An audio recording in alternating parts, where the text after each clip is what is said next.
Assalamualaikum dan selamat pagi murid-murid. Apa khabar? Cikgu harap murid-murid sihat dan dah bersedia untuk belajar. Hari ini kelas pendidikan sains, sosial dan alam sekitar bersama Cikgu Mona Syahirah kita akan belajar tajuk haiwan ternakan. Objektif pembelajaran kita pada hari ini, cikgu harap pada akhir pembelajaran murid-murid dapat menamakan haiwan ternakan, mengelaskan haiwan ternakan berdasarkan ciri-ciri sepunya, menyatakan mengenai haiwan ternakan berdasarkan tempat tinggal dan makanan, dan akhir sekali memerihalkan kepentingan haiwan ternakan kepada manusia sebagai sumber makanan dan sumber pendapatan. Apakah haiwan ternakan? Haiwan ternakan merupakan haiwan yang dipelihara oleh manusia sama ada untuk dimakan atau dijual. Murid-murid tahu tak? Apa contoh haiwan ternakan? Jom kita lihat.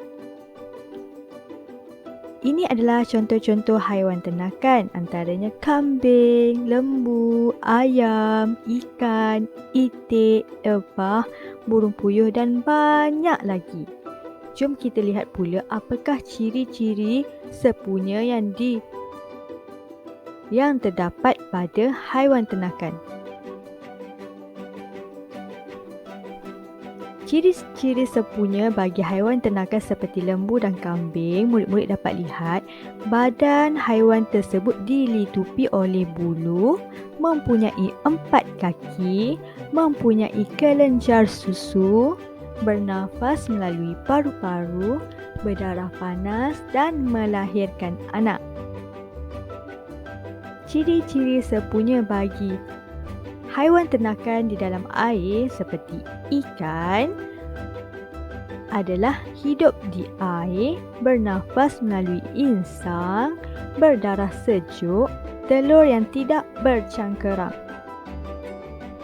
Seterusnya, ciri-ciri sepunya bagi ayam, itik. Badan haiwan ini dilitupi oleh bulu pelepah, berkaki 2, hidup di darat, berdarah panas dan bernafas melalui paru-paru. Itu adalah 3 kumpulan haiwan ternakan dan ciri-ciri sepunya. Tempat tinggal ialah tempat haiwan ternakan tersebut dipelihara dan membiak. Ada 2 jenis tempat tinggal, darat dan air. Okey, jom kita lihat tempat tinggal darat.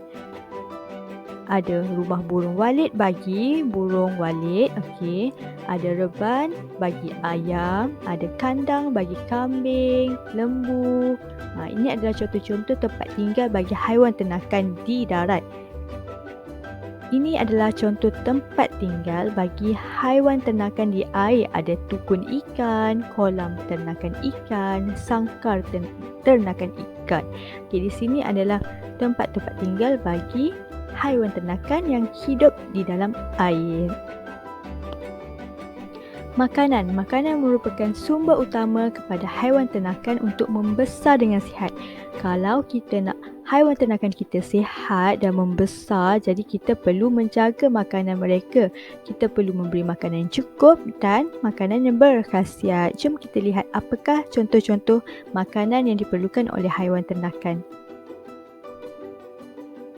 Makanan yang diperlukan oleh haiwan ternakan ialah tumbuhan, bagi arnab, bagi kambing, bagi lembu, pelet bagi ikan, itik atau ayam. Okey? Haiwan ternakan mempunyai kepentingannya tersendiri bagi manusia.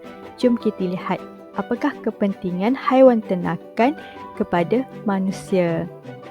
Haiwan ternakan boleh dijadikan sumber makanan kepada manusia. Ini adalah contoh-contoh makanan yang kita peroleh daripada haiwan ternakan.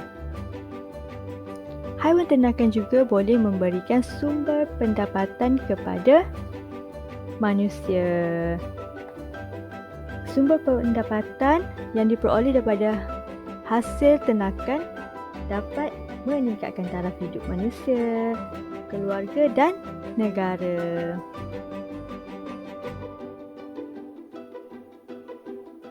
Jom kita imbas kembali apa yang telah kita pelajari.